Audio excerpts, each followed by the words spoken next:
I'm excited to introduce my guest, all the way from South Florida, founder and owner of Arc Solvers. He's a believer, husband, father, entrepreneur, cybersecurity expert, and listen well, in that order.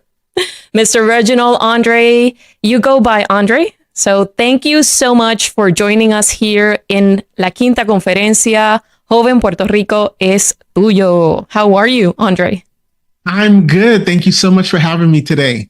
Well, Andre, I know in this interview we're going to be talking about cybersecurity, the arrival of AI. And if you have been paying attention to the news, everyone, the glitches, the hacks, etc. But first, I would like to get to know you a little bit more. So tell us about your story. What's your testimony? Who is Reginald Andre? Yeah, so Reginald Andre is a first-generation Haitian American. My mom moved in Haiti when I was about 1 year old, and we lived in one of the most dangerous cities in South Florida at the time, called Miami Gardens. And every statistic that says I was supposed to fail happened to me. Single parent household. My father was never around. Poor neighborhood. My mom worked several jobs. Everything that, the statistic says was supposed to now make me fail and be a nobody in society, that was supposed to be me. And, just throughout my journey in life and my childhood, I was always surrounded by mentors, people in the church, and they were always able to help me make sure that I stayed that straight line and not follow some of my neighborhood friends that was getting into trouble and going to jail and, drugs and all of that case. And I would really test a testament to those people at the churches that, my mom would kind of force us to go to, and just the community that we were able to be surrounded by. And from there, I was able to graduate high school. I was able to go to college. And I was also able to open up my own cybersecurity and IT company. And we've actually been voted the fastest growing cybersecurity company 3 years in a row. Wow, congrats. I always want to make sure that Yes. I take care of my family first, and my, and everything else kind of just trickles after that. So what is cybersecurity? Well, cybersecurity is what is keeping businesses, keeping people's computers and devices and data safe. So things have changed and cyber threats are way up. And what that means is that everybody is trying to hack your computers, trying to hack networks, because they want money. There's so much money to be made after they hack, which is called ransomware. So cybersecurity is all about keeping companies, keeping individuals safe from any type of cyber attacks. I am an entrepreneur too.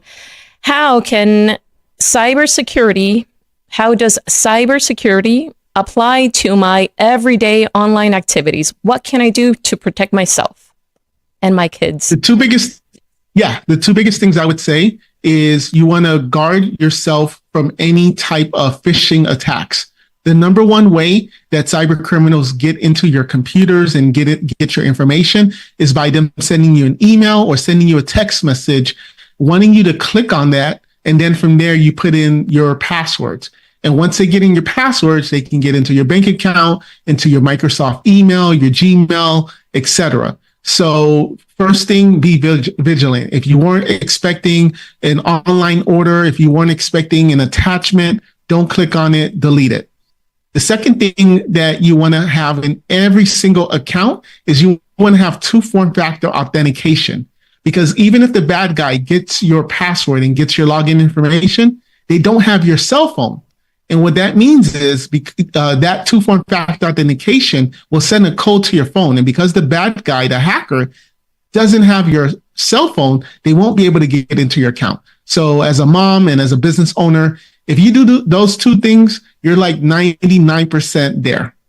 Excellent. Keeping your information safe. What are your thoughts on AI and machine learning, and how will AI play a role on cybersecurity? Well, the truth is we're all going to be in big trouble. I always said once the hackers knew how to spell correctly and how to make an email enticing, we're going to be in trouble because it's great because there's enhancements happening, and with ChatGPT and all of those great AI things, we're able to be more productive in our work. But at the same time, the bad guys are using that to their advantage. So for example, once they break into your email, they can use AI to now read all of those emails to now figure out, what is your bank account information? What important information is in that email? It's no longer someone reading it, email by email, this information. Now they can just use AI to get all of that.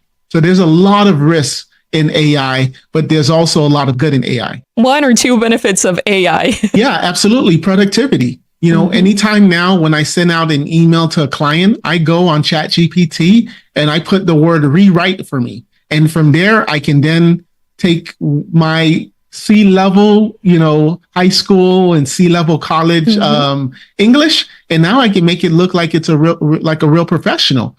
Also, I have a lot of meetings, and I get permission from my client to record the meetings, and then I can then use AI to take that information and now create a recap email of that 45-minute meeting. I don't have to sit there and take deep notes and so forth like that. So really, AI is allowing us to work much, much smarter and not as hard.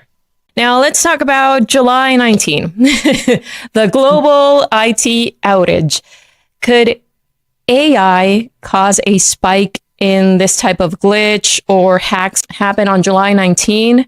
And this week also, I think Trump, in the friendly conversation with Elon Musk, there was like a glitch. Could this be AI? Absolutely. All of that is using AI because now hackers don't even need to know hard programming anymore. They can now type this in. I call this into bad GPTs, and they can now say, write a code that can make the Windows operating system crash. Before, they would need to know programming and do all of this. And now they can write a code. And if they get into a system, they can now make the operating system crash. Also, with like you mentioned, with the Trump and Elon interview, that was using a lot of bots. And at the end of the day, that's all AI. Because what that happened there with the glitches is that they think of it as everybody rushing to your door, banging on your door, trying to get in. And that disrupted the service. It disrupted their internet because they were getting way more than expected. Well, you can use AI to write something to say, write a code that now makes all of these robots knock on the door and bang on the door, and now making the service not working well. And that's exactly what happened. And I remember that on the news, this name came up quickly, CrowdStrike, the company linked to the global outage. The company said that the outage was not caused by security incident or cyber attack. But what are your thoughts on this? Yeah, I agree. It was just a bad update. And what it was is that they did not do quality assurance. Updates happen every single day on computers, your Microsoft, your Adobe, everything is getting updates every day.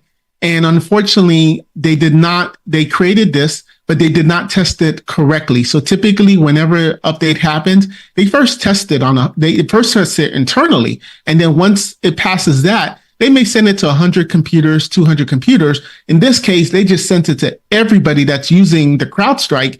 And it happened to be Fortune 50 companies, airlines, 911 systems, hospitals, all of them were down. How can we stay protected? So in addition to what I mentioned, to make sure you have 2 form-factor authentication, you also want to make sure that you're aware and your family's aware. There's so many scams happening now where you can now, using AI, which is going to be a bad thing, where they use AI to have someone's voice. So you can go right now online and say, I want Joe Biden to say, hello, how is it today in Puerto Rico? And it's going to sound exactly like Joe Biden. And with AI, you can make it where someone can actually call you. Like I can take your voice right now, and then AI, I can then say, make her say XYZ. And maybe your AI calls your family member, the bad guy calls your family member, and then you say, you know what, please transfer me $50 to my bank account. This is what AI can do now. So be vigilant. If it sounds too good to be true, it probably is. And if something smells a little sneaky, hang up the call. If it's from your bank or if it's from your delivery service, just call them directly and see if this is true. But I mean, it's just so amazing what AI is going to be able to do to scam people that we have to just be more careful. If you have elderly parents, people that are kind of not as technological as, us young students, let them know, educate them, let them know about these things. Thank you. That's time up. Thank you so much for being with us in this interview and sharing this valuable information. But before we leave, if someone wants to get in touch with you or follow you on social media, where do they go? Yeah, you can go to Facebook, LinkedIn, YouTube, and you can just put my name in, Reginald R. Andre, and you'll see me maybe with my Superman shirt. I did AI photo, so you may see me there. And just connect. I love to connect with you.